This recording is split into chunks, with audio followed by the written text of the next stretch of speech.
Tuhan bersamamu. Dan bersama rohmu. Inilah Injil suci menurut Markus. Dimuliakanlah Tuhan. Pada suatu hari Sabat, Yesus masuk ke rumah ibadat. Di situ ada orang yang mati sebelah tangannya. Orang-orang Farisi mengamat-amati Yesus, kalau-kalau ia menyembuhkan orang itu pada hari Sabat, supaya mereka dapat mempersalahkan dia. Kata Yesus kepada orang yang mati sebelah tangannya itu, "Mari berdirilah di tengah."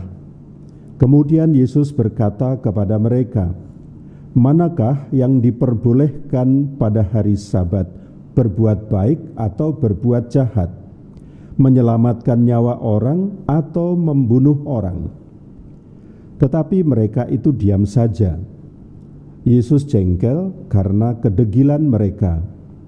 Dengan marah, ia memandang sekeliling, lalu berkata kepada orang tadi, "Ulurkanlah tanganmu." Ia pun mengulurkan tangannya dan sembuhlah seketika. Lalu keluarlah orang-orang Farisi dan segera bersekongkol dengan orang-orang Herodian untuk membunuh dia. Demikianlah sabda Tuhan. Terpujilah Kristus.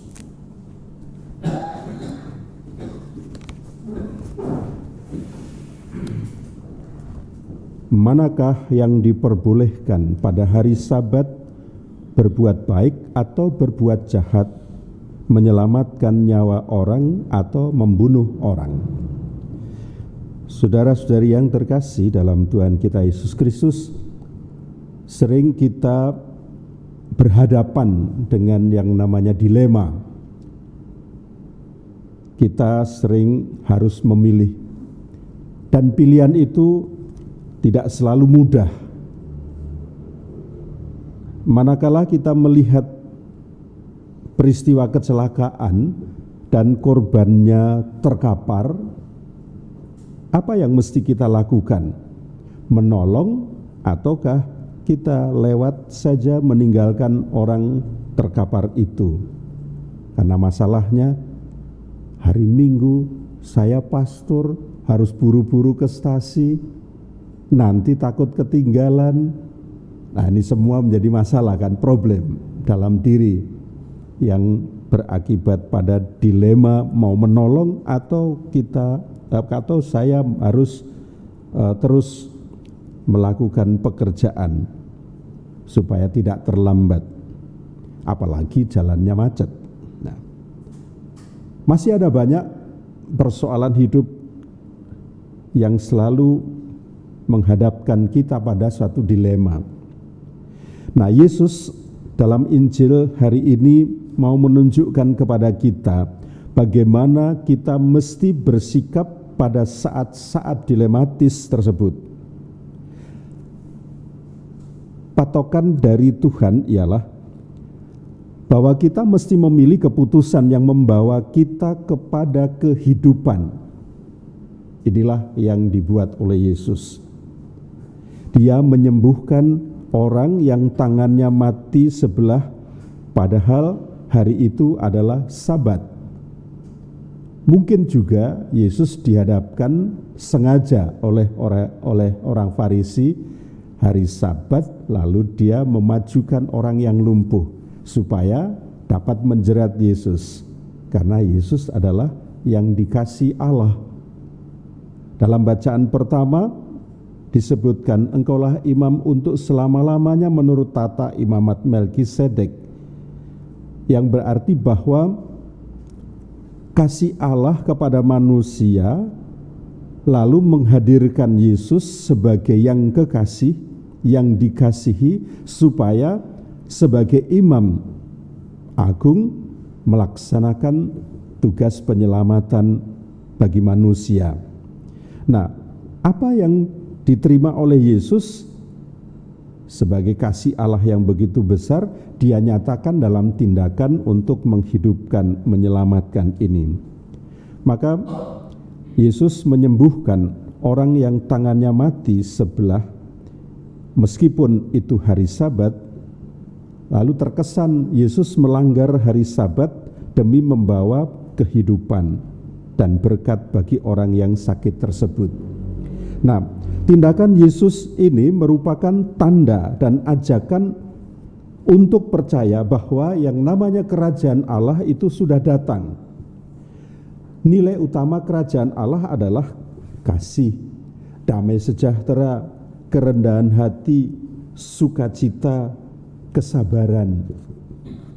Yesus menunjukkan kepada banyak orang bahwa belas kasih harus menjadi dasar setiap tindakan. Nah, keselamatan dan sukacita hadir bersama Yesus ketika orang-orang percaya kepadanya. Maka jika ada pilihan di antara melakukan kebaikan atau kejahatan, orang harus memilih kebaikan, kendati terjadi pada hari Sabat. Aturan tidak boleh menghalangi orang untuk berbuat baik, untuk mewujudkan kerajaan Allah itu. Namun tadi dalam Injil juga disebutkan Yesus kecewa. Orang-orang Farisi ternyata menutup hatinya. Mereka berpegang pada hukum secara kaku, sehingga tidak melihat lagi nilai yang ada di balik hukum itu. Sebetulnya hukum Taurat itu diberikan kepada bangsa Israel agar bangsa itu tetap hidup dan selamat. Tindakan Yesus menyembuhkan orang pada hari Sabat sebetulnya tidak berlawanan, sama-sama membawa kehidupan. Hal ini rupanya tidak mampu dilihat oleh orang-orang Farisi. Nah, saudara-saudara yang terkasih, sabda Tuhan hari ini juga mengajak kita untuk melihat kehadiran Yesus sebagai kehadiran yang menyembuhkan, yang menyelamatkan dan membebaskan kita. Kehadirannya mengundang kita untuk percaya kepadanya. Dengan demikian kita masuk dalam keselamatan. Namun untuk percaya kepadanya kita perlu menyingkirkan yang namanya penghalang-penghalang dalam pikiran kita. Iri hati, cemburu, yang seperti yang dibuat oleh orang-orang Farisi terhadap Yesus itu. Banyak hal dalam hidup ini tidak mampu kita mengerti. Pikiran kita terlalu sempit untuk memahami misteri ilahi dan segala rencananya. Maka Yesus meminta kita hanya untuk percaya. Percaya bahwa Tuhan selalu merencanakan, mengatur dan menyelenggarakan hidup kita dengan bijaksana karena Tuhan sangat mengasihi kita. Kepercayaan itu menolong kita untuk mampu ikut serta dalam rencana Tuhan yang ajaib. Nah, tindakan Yesus ini mengingatkan kita akan ajaran moral tentang prinsip kemanusiaan. Seperti pada arah dasar Keuskupan Tanjung Karang tahun ini, keadilan sosial kemanusiaan, kita didorong untuk menghayati prinsip kemanusiaan. Prinsip kemanusiaan itu melekat pada hati nurani setiap orang dan mampu menembus benteng-benteng status quo. Pertimbangan utama bukan secara hukum itu sah atau tidak, boleh atau tidak dalam tindakan, melainkan demi keselamatan orang yang ditolong itu. Nah, menegakkan nilai-nilai kemanusiaan dan nilai-nilai moral itu mengungkapkan cinta yang tulus dan murni.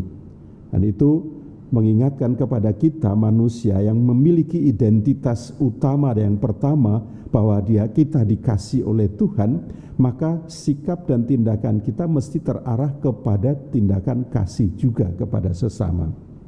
Kita bertindak bukan untuk meremehkan hukum, melainkan untuk menempatkan hukum sebagai sarana untuk menyelamatkan manusia. Nah, sikap inilah yang sangat ditegaskan oleh Yesus. Dia memberi teladan berbuat baik, membantu dan menyelamatkan orang. Bagi Yesus, membantu, menyelamatkan orang lain jauh lebih penting dan mulia daripada taat pada aturan, namun tidak tergerak untuk menolong orang lain yang sedang dalam kesulitan.